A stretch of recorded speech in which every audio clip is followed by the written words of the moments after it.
Okay, so I just wanted to do another video on this. I guess I'll just do a reaction to what she's talking about with the ambiguous rapper, supposed light skin privilege, and supposed black erasure, which I find funny because it's like, what about erasure of? Well, we'll get into it. I feel no one actually talks about actual black erasure. But anyway, continue. And if you haven't already, make sure you comment, like, and subscribe. It's free. And I'm kind of an awesome person. So, yeah, the United States is a very diverse society. In many large metropolitans, there are immigrants and mixed persons. In the South and in American history, most things have been pretty black and white. However, there has been an ongoing change of population where more and more people are multiracial and their identity is questioned, and even when you ask them, so often they can't explain it because, again, it's been pretty much black, white, and then other races. I remember being in college and maybe almost 10 years ago, and I would read in my books, by the year 2030, most of the United States would be a mixed race.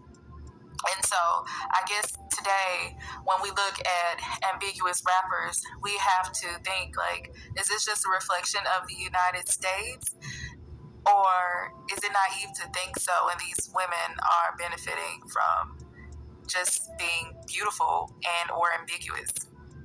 So anyways, multiracial people are in ongoing existence in the United States, and though they are accepted, they're also shunned as they get to navigate into various spaces and cultures that usually monoracial people don't. Today I will discuss the racially ambiguous rapper and how she is perceived in society, and particularly black culture. So, I don't get it with these colorism channels. How do you say how someone else is received in society when you are not them? That's just weird to me. You don't know their actual struggles. People don't put forth their worst, they put forth their best. So, what do you really know? Anyway, continue. when we think about the origins of hip hop in the United States, most will acknowledge the Bronx in New York City as the Mecca of hip hop. There, many have acknowledged that Black and Puerto Ricans were both contributing to what we know as hip hop. From the D-boys to the turntables to the rappers and in between. I never got that. I mean, like, plenty of people make rap music. White people, black people, Asian people, Hispanic people. Rap is just a type of genre of music that some people prefer. I've seen some people. I mean, like, if you were really being like that, that's just racist. I'm just thinking of something. And it's just wrong to be basically saying that, you should like music based off of your race. In my opinion, that's not how it works. Individuals like different things, you know. And there's not been any studies that specifically say that black people are, their brains are more likely to prefer specifically, rap music, So you can't say that there's actually a link between black people and rap music or hip hop or whatever that kind of genre is, For me personally, growing up, I was actually forbidden from listening to rap of any kind, and that includes Beyonce. Yes, rap. Beyonce was rap when I was a kid, basically. And I grew up generally listening to classical music and not so innocent music too, like music like alternative rock, kind of soft rock. Some of the soft rock probably was alternative to some people, just in my household it wasn't. Hard rock. You know, my favorite band growing up was actually, my favorite song growing up was a specific song. Anyway, but yeah, I was just saying the context of it. What was the name of it? It was by Godsmack. I forget what the um, Greed. That was the song. But I was just saying, like, for context, it wasn't because rap music was bad specifically, because if anyone knows the lyrics are like expletives and stuff. But it was just that my mother didn't like the genre of rap. And I personally don't like rap either. So it's not like it's a black thing. It's just some people like it and some people don't. I mean, no. Being black doesn't make you more drawn into it. Continue. It was people of color, not just black people. Yet when it comes to like the first female rappers, they were mostly unambiguous black women, again at the forefront of hip hop history. I'd say from like the 80s to the 2000s, or yeah, I'd say from the 80s to like the early 2000s, dark and brown skinned black women dominated hip hop, and most of them were very talented and existed in a time when no one would respect you if you weren't. I'd say rappers like Lil Kim and Trina were very sexually explicit and would like to talk about dominating men in their lyrics to get their heart desires. And this isn't something you often see back during those times. I heard that there was kind of a turn in how music was portrayed in the 90s. Like there was a shift, supposedly, or something along those lines. No, when I was a child growing up in the 90s, I saw rappers like Queen Latifah and Lauryn Hill, and you just would hear like women talking about, you know, subjugating a man, quote unquote. You would talk about what I often hear like them talking about how they deserve respect and they better get respect, but it was never, oh, I'm going to use my body to get these men attention. Like again, I started to see in like the late 90s, early 2000s with people like Trina and Lil Kim. So by the mid 2000s, Nicki Minaj, who someone would say benefits from light skin privilege or is an ambiguous woman, being that her father is an Indo-Caribbean. No, her father is black and Indian, half black, half Indian, Dugla. I find this really interesting in this topic. She specifically tried to say she had brown skin privilege. But then when we start talking about brown skinned women like Nicki Minaj, they all of a sudden become light skinned women who are ambiguous. I feel like sometimes there's a lot of darker skinned people who try to claim brown skin and then they claim that brown skinned people are light skinned and that we have light skin privilege. I always find this very weird. It's like, you know, um, being brown skinned specifically is like being around the color of a paper bag, and Nicki Minaj is clearly around the color of a paper bag. She's slightly lighter, yes. She tans sometimes, and she's like right at that color. Much of regular seasons where she's not outside of the sun, or there's not bright lighting on her, or she's not outside, you know. And if she's outside, honestly, that wouldn't mean she was actually lighter, because if a paper bag was there, she would be the same color. Anyway, um, but the point is that, she specifically tries to make brown skinned women lighter, I think, because she wants brown skin to include darker women, you know, and things of that nature, you know, which is weird to me because it's like, it goes with that whole concept of darker skinned women constantly claiming the brown skinned category, even though they're not, and they need to be proud with what they are. in my opinion. It's not a good look for them. And it's really not a good look for brown skinned people like Nicki Minaj because it's so confusing. How is she light skinned, but someone like, for example, Halsey is light skinned, or someone like, for example, um, Mariah Carey is light skinned? Actual yellow or white passing skin tones.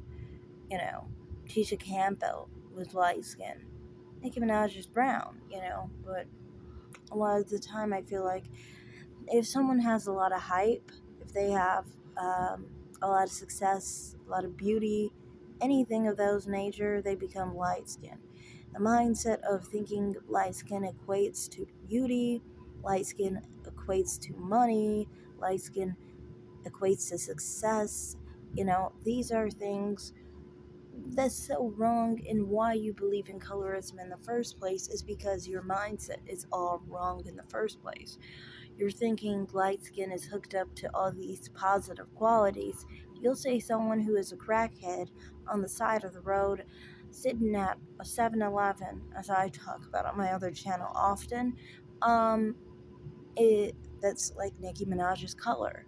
You know, you'll call her a brown skinned girl or a dark skinned girl because of the dysfunction in her life. Next second, she becomes a billionaire who's beautiful, then she's light skinned.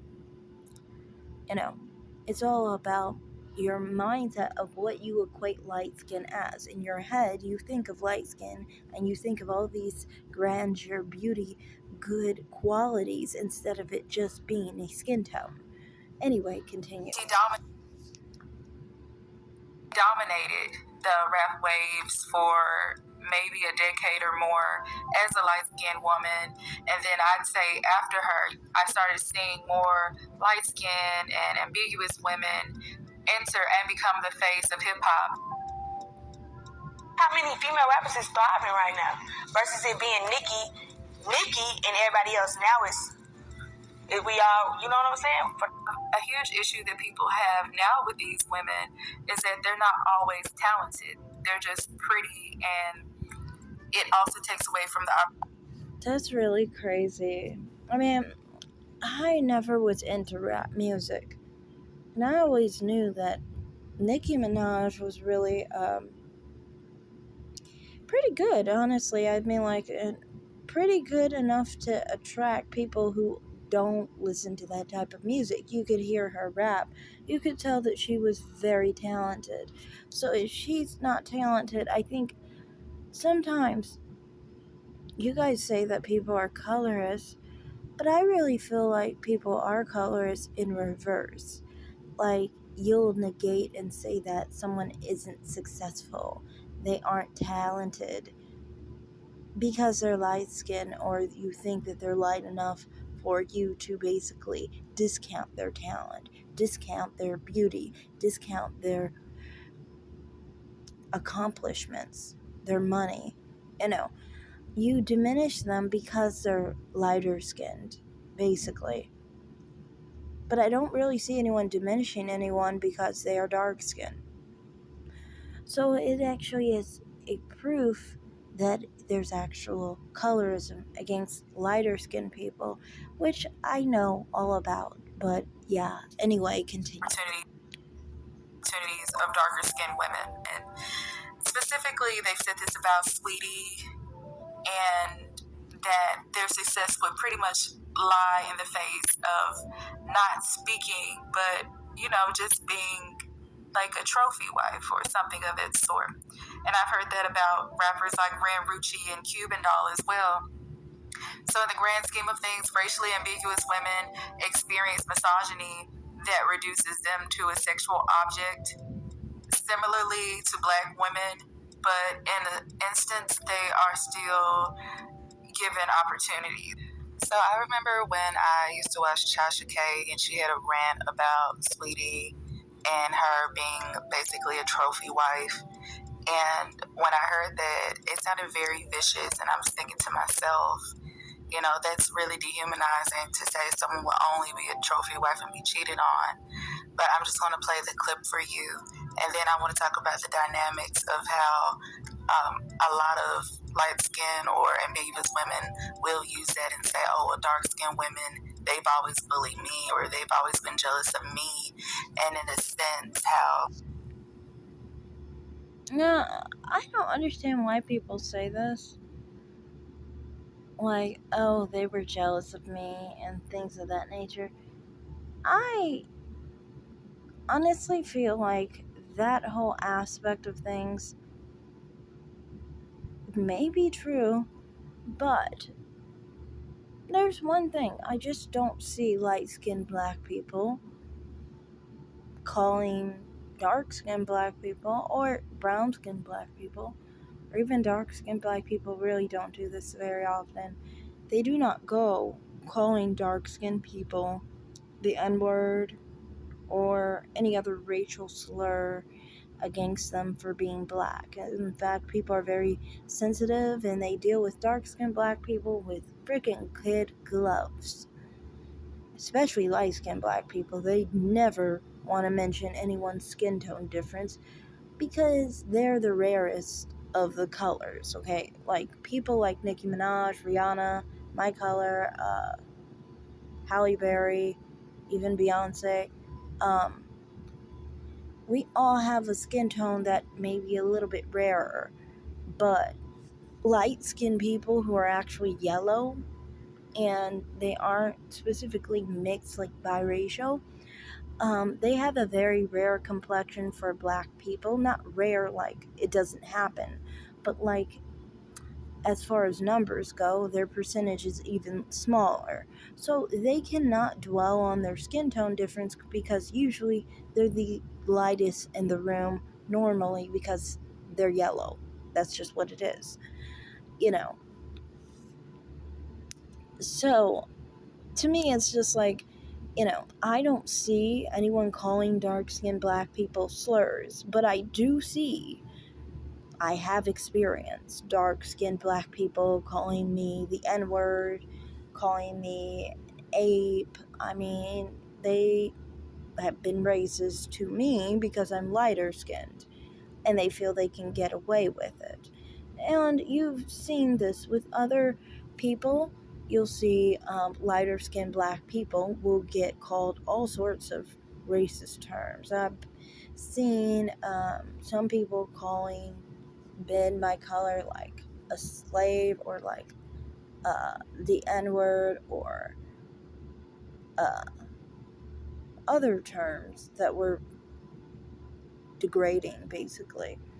You also hear people being colorist, like they'll say like to the very light skin, you act light skin, and that means that you're sneaky and you can't be trusted. Or there's this one girl who was like acting like, being light skin was like a freaking disease or something, like she wouldn't even be with anyone like that.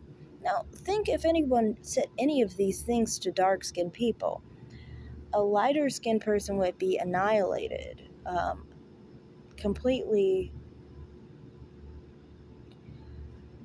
um, told that they were, racist, colorist, the most hateful individual ever possible, basically. This is why people lighter skinned do not do that. Everybody knows, hands off. You deal with dark skinned people with kid gloves, and it still might not work out. So if it was really colorism, the dark skinned black people would be the ones being called the N word or being called an ape. But it's not. It's lighter skinned people that are being called those names by darker skinned people. So this to me tells you that they're the ones who are specifically colorist to lighter skinned people because they use their dark skin as an advantage against lighter skinned people. Anyway, continue. It just kind of dehumanizes ambiguous women in general. And, anyways, I'm going to play the clip for you. Okay? I think light skinned people and lighter skinned people are dehumanized over and over again. And like I said, sometimes I feel like lighter skinned people are just used by darker skinned people and sometimes fetishized. And then also on top of it, You know, it's never about like, you cannot have your own identity, you can never love yourself for being lighter skin, not for being lighter than someone else, but just for your skin tone in itself. You cannot love yourself openly around darker skinned people because it is seen as a sign of hate, because it is a threat to them, basically. So, anyway, continue. The producer. Jasmine said that she's sick of you, sweetie, trying to act like you hood and you not. You painting on all that makeup, wearing all these damn long nails and shit, knowing that your ass went to UCLA, okay? You ain't hood. Your mama ain't hood, okay? Just because your daddy did some time in the gang, that don't make you hood, okay? You are rich pussy. You are going to be a trophy wife that gets cheated on as soon as she gets pregnant, but you're going to stay because you know that is your only option, okay? That is it. That is all. And with that being said, now I gotta go. Woo! Now, before I go, Tasha K went on to say in so many words that Sweetie was trying to find proximity to blackness via her father being. That's what I mean. This is a part of the ideology of people like this, okay? You see dark skin as basically slightly above an animal. Dark skin blackness, slightly above an animal. I think in common with like apes and things of that nature. That's how you see it. And it's so bad, but you do. You see it as like you're a hood, you have poverty, you go to jail, you cannot control yourself, you commit crimes. That's how you see blackness. And that's why you see darkness, dark skinned black people as basically the lowest, because it mirrors exactly what you think of blackness, and you think blackness is the lowest. So you see whiteness as the best, as proper, as normal, as how you're supposed to be as a human being. So then you see everybody within that range of black and whiteness, different ranges between human and animal, basically.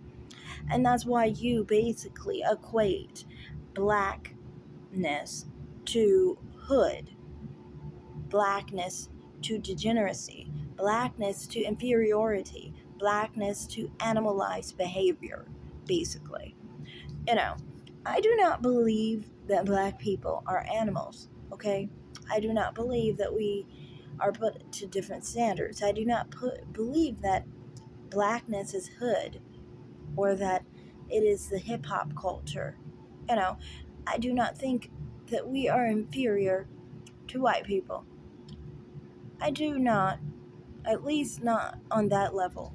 That is a profound level, okay? Even if, for example, because there are studies that say that,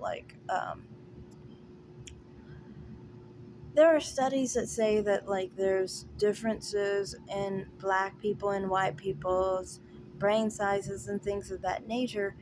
But even in that case, it would not equate to the degeneracy that you're talking about. Not to that level, honestly. Um, so to me, I mean, like, I do not believe in that. I don't believe in inferiority like you're trying to imply. But when people believe in colorism, that's what they're implying, basically. They're implying that they believe in racism. They think white people are the top and dark skinned black people are the lowest because of this. And, you have to change your mindset. It is 2023. We have seen plenty of dark skinned, successful black people. We've seen plenty of unsuccessful white people. And I'm so tired of this. Like, I almost feel like I should bind my channels together, because a lot of what I talk about on my other channel is um, people who are very unsuccessful. And since we live in a country that is majority white, it shows a lot of unsuccessful white people. And considering I want to do a channel that is specifically on Vegas life, which, because I live in Vegas, so that's a major part of my life is talking about Vegas life, basically. But on that topic, as far as being in Vegas, I mean, like, you see a lot of degeneracy among white American people.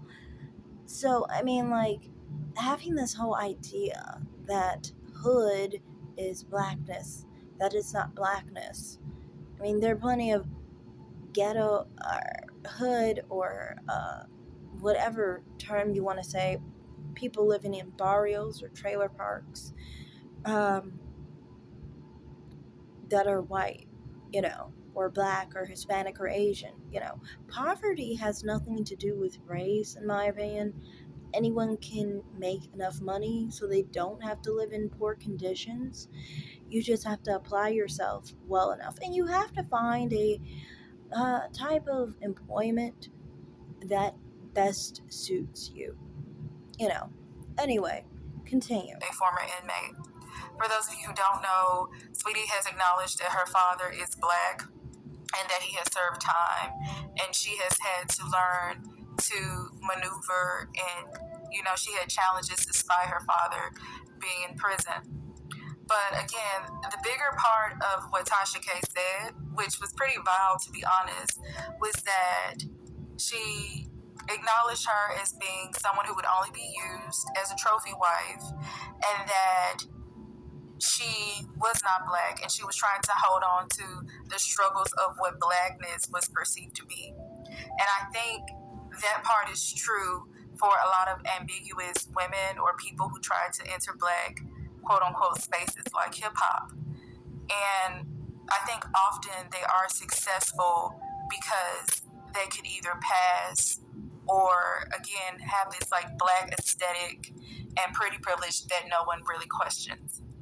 So I will confirm more of this. I will discuss more of this in the video, but I would like to also confirm some terms that I think are important for this video. The first term is racial ambiguity. Again, this is pretty much the topic of my video, and since I'm going to be saying it often, I would like to define it. So, racial ambiguity is when a person's racial background isn't easily identifiable. And dehumanization is the process of depriving a person or a group of positive human qualities.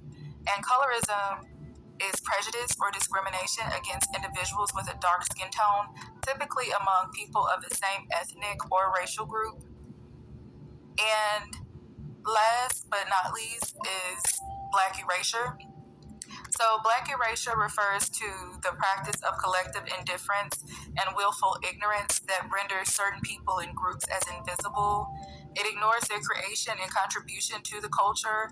The casualties of erasure constitute familiar communities, women, BIPOC, Black, Indigenous, and people of color, LGBTQ, and plus, and the Yeah, there's a lot of, I think, black erasure with lighter skinned black women. Honestly, nobody really likes to talk about the phenotype of lighter skinned black people.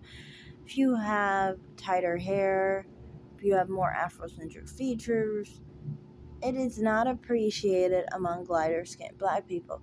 Darker skinned black people can have more Afrocentric features, but lighter skinned black people cannot. It's like it's not acceptable for us, really, honestly. I remember when I had my 4A hair out, I would often have people at work, black women at work, always trying to say I'm supposed to have straighter hair because my skin wasn't dark enough to be 4 type hair.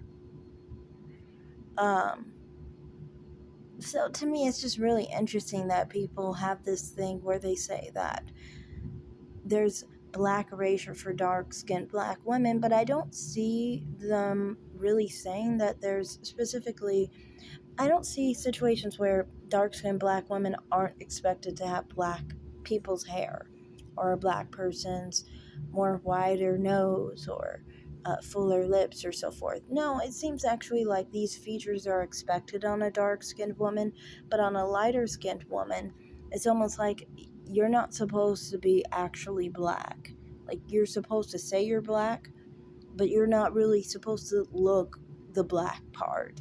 You're not supposed to have any black features. You're not supposed to have black hair.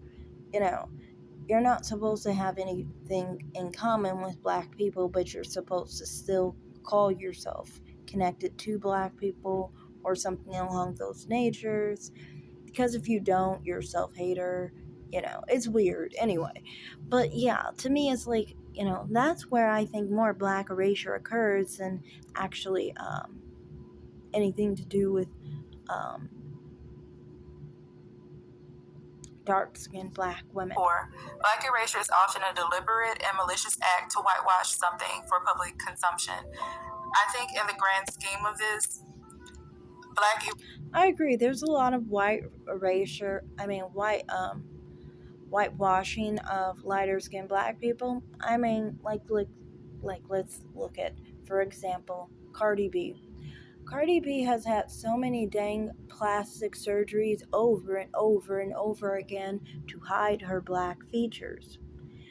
You can look at Beyonce. Most of the time, she's wearing makeup that makes her face look lighter than her body. She stays blonde, always, 100% of the time, it seems, in her heyday.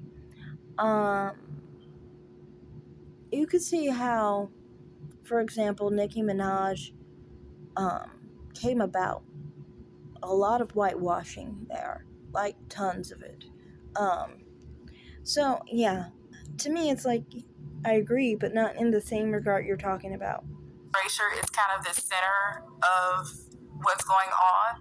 And again, I feel like the lesson is pretty much summed up what a lot of black people are against, or critics, is that these women who aren't necessarily darker skinned are used to make white people feel comfortable about black struggles.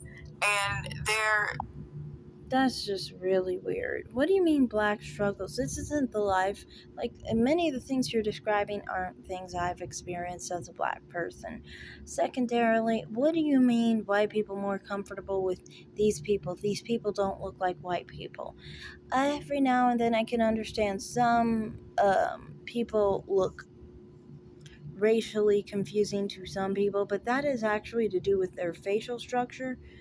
The people you are showing do not have those facial features specifically, and the person I'm thinking about isn't very big, and well, she is big, but her appeal is, I think, a little different than what you're talking about. Anyway, continue. They're pretty enough for the white gaze or the white male gaze. So in a sense, it is whitewashing something for public consumption. So what you mean to say, if white women are the prettiest women ever and you want them to be able to compete with white women or have beauty in terms of being beautiful enough in comparison to white women, because you think that naturally black women are not beautiful, basically, and their beauty cannot be compared to white women. This is basically implying that you have a negative view on black women and how they look, more than anything. Anyway, continue. Especially if these women have never grown up in a predominantly black neighborhood or generally identify as black. So again, when you are ambiguous. Okay, just because someone did not grow up in a neighborhood with mostly black people does not mean they don't identify as black. Many black people do not live around a lot of black people. Reason why is because this country is white predominantly, so many black people are going to live around mostly white people. It's just a game of chance, really, honestly. Doesn't have anything to do with your identity, though. Anyway, continue. Oftentimes you are able to navigate into multiple cultures, and you get to experience what it means to be multiracial. Sweetie has often been able to do this as a primarily black and Asian woman, and she has showed homage to black women, whether it's in defense of black women or just in her interviews or videos. You often see like black women around her, and I've seen like in a freestyle video where she has like a shirt saying like respect black women or honoring black women. But then again, people often criticize Sweetie as someone who is untalented. Aside from that, Ice Spice is someone who is Dominican and Nigerian who grew up in the Bronx, which generally has a diverse group of impoverished people. And Lotto is someone who has also criticized how racism and identity has impacted her living experience in the South, particularly Atlanta, Georgia. Tia Kareen is also someone who. Why is it always poverty that's associated with blackness, though? Maybe you should think, if that's what you think, maybe you should focus on not having that the case. So then you can actually think. I mean, like, I think any other race that thinks of poverty and then thinks of their race or thinks of their race and poverty needs to that reevaluate how they see their race, and not just reevaluate how they see their race, but also think about how they can statistically better their people, basically. Anyway, Who continue. is ambiguously black, and she has talked about her experience growing up. But what I thought was interesting, particularly about Tia Kareen, is that like her most recent song is her kind of having this black aesthetic of the 1990s, where someone in the comments actually said, "Oh, I love this ghetto look." And I defended it and said, well, it's not really a ghetto look. Many black women in the 90s dressed in that attire. So No, it was a ghetto look. Yeah, definitely. That's funny to say that black people were walking around looking like that. I grew up in the 90s, and my mother is a black woman. In fact, she made fun of a lot of black women who looked like that. It was really crazy looking like that. I mean, who the heck really walks out looking like that and expects not to be made fun of? I mean, it's not even trying to be mean. It's like if somebody, has any kind of funny hairstyle and funny way of making themselves look. Of course, if you go out looking like a clown, people are going to laugh at you because you're looking like a clown. That is not racism or anything. That's just um, if someone comes out looking foolish, they came out looking foolish. Black women with sense did not come out looking like this in the 90s or any year. It's just, I think just because your mom happened to come out looking like that does not mean most black women did that. My mother didn't do that at all. Thank God. I would be so embarrassed if I had a mother that looked like that. Seriously. Yeah, do you expect this look to be a CEO of a good company? Exactly. No, you wouldn't. So, I mean, like, you're basically putting black women in the image of all black women were in the 90s were loud, baby mama, ignorant, um, low achieving women. And that's not the truth. Many black women were successful in the 90s just like they are now. So, yeah, please do not misrepresent us. I understand the nostalgia and all of that.